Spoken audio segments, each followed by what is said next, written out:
എല്ലാ ദിവസവും അതിരാവിലെ ദൈവത്തിൻ്റെ തിരുവചനം ഭാഗ്യവചനധാരയായി നിങ്ങളിലേക്ക് ഒഴുകിയിറങ്ങുന്നു. ഭാഗ്യവചനധാര എന്ന ഈ ചാനൽ സബ്സ്ക്രൈബ് ചെയ്യാത്തവർ ഇന്ന് തന്നെ സബ്സ്ക്രൈബ് ചെയ്യുക. ഞങ്ങൾ അപ്ലോഡ് ചെയ്യുന്ന തിരുവചന സന്ദേശങ്ങൾ യഥാസമയം നിങ്ങൾക്ക് ലഭിക്കുന്നതിനായി ബെല്ലൈക്കൺ അമർത്തുക. ദൈവം നിങ്ങളെ അനുഗ്രഹിക്കട്ടെ. പ്രിയ സഹോദരങ്ങളെ, നാം പലപ്പോഴും പല വിധത്തിലുള്ള ദുഃഖം അനുഭവിക്കുന്നവരാണ്. വേർപാടിൻ്റെ ദുഃഖം, മക്കളില്ലാത്തതിലുള്ള ദുഃഖം, മക്കൾ മൂലം ഉണ്ടാകുന്ന ദുഃഖം, രോഗങ്ങൾ മൂലമുള്ള ദുഃഖം, ദാരിദ്ര്യം മൂലമുള്ള ദുഃഖം, ജോലി നഷ്ടപ്പെട്ടതിലുള്ള ദുഃഖം, പ്രകൃതിക്ഷോഭം മൂലമുണ്ടായ നാശനഷ്ടങ്ങൾ മൂലം ഉണ്ടായ ദുഃഖം, അപകടങ്ങൾ മൂലം ഉണ്ടായ ദുഃഖം, ഇങ്ങനെ വിവിധ തരത്തിലുള്ള ദുഃഖങ്ങൾ അനുഭവിക്കുന്നവരാണ് നാം. എന്നാൽ ദൈവം ആഗ്രഹിക്കുന്ന വിധത്തിൽ നീതിപൂർവം ജീവിക്കാതെ പാപപങ്കിലമായ ജീവിതം നയിക്കുന്നവർ ദൈവരാജ്യത്തെക്കുറിച്ചും മാനസാന്തരത്തെക്കുറിച്ചും യേശുവിൽ നിന്ന് സുവിശേഷം കേട്ട് തൻ്റെ ദുർനടപ്പ് മൂലം തനിക്ക് അർഹതപ്പെട്ട ദൈവരാജ്യം നഷ്ടപ്പെടുമോ എന്നോർത്ത് ദുഃഖിക്കുന്നവരെക്കുറിച്ചാണ് യേശുക്രിസ്തു മത്തായിയുടെ സുവിശേഷം 5-ാം അധ്യായത്തിൻ്റെ 4-ാമത്തെ വാക്യത്തിൽ ദുഃഖിക്കുന്നവർ ഭാഗ്യവാന്മാർ, അവർക്ക് ആശ്വാസം ലഭിക്കും എന്ന് പറഞ്ഞത്. ഇങ്ങനെയാണ് യേശുക്രിസ്തു 2-ാമത്തെ ഭാഗ്യാവസ്ഥയെക്കുറിച്ച് പ്രഖ്യാപിക്കുന്നത്. പ്രിയമുള്ളവരെ, ഈ യാഥാർത്ഥ്യം നമുക്ക് മനസ്സിലാക്കി തരുന്നതിന് വേണ്ടിയാണ് യേശുക്രിസ്തു മാനസാന്തരപ്പെട്ട് പിതാവിൻ്റെ അടുക്കൽ വന്ന പുത്രൻ്റെ ഉപമ പറഞ്ഞത്.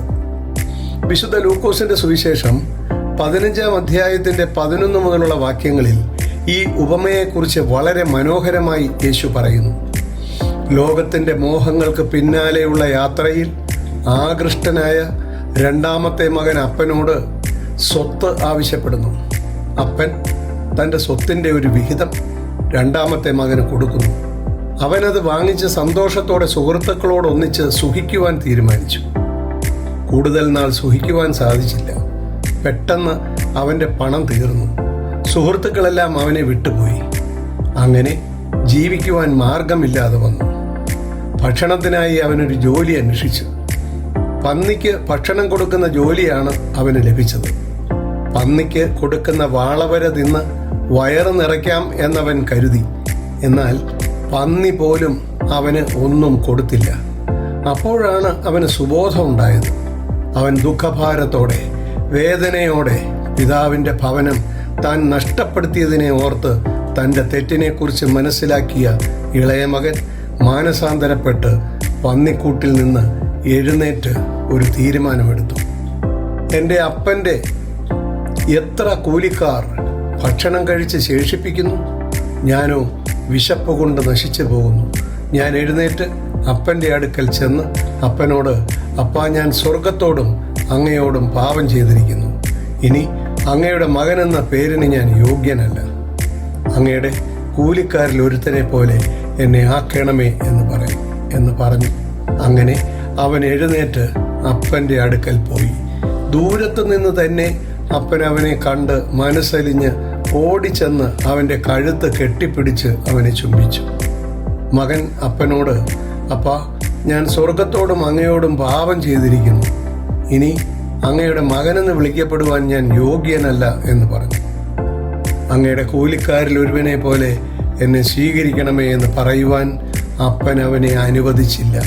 അതിനു മുമ്പ് സ്നേഹനിധിയായ അപ്പൻ തൻ്റെ ദാസന്മാരോട്, വേഗം മേൽത്തരമായ അങ്കി കൊണ്ടുവന്ന് ഇവനെ ധരിപ്പിപ്പീൻ, ഇവൻ്റെ കൈക്ക് മോതിരവും കാലിന് ചെരുപ്പും ഇടുവിപ്പീൻ, തടിച്ച കാളക്കൊട്ടിയെ കൊണ്ടുവന്ന് അറപ്പീൻ, നാം തിന്ന് ആനന്ദിക്കുക.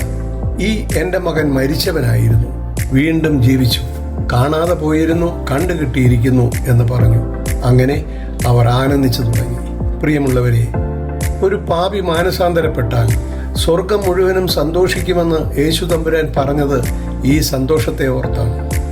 ലോകത്തോടുള്ള മോഹത്താൽ പാപപങ്കിലമായ ജീവിത സാഹചര്യങ്ങൾ മൂലം നമുക്ക് ലഭിക്കേണ്ടതായ സ്വർഗരാജ്യ അവകാശം നഷ്ടപ്പെട്ടു പോകുമോ എന്ന ദുഃഖമായിരിക്കണം നമ്മെ ഭരിക്കേണ്ടത്.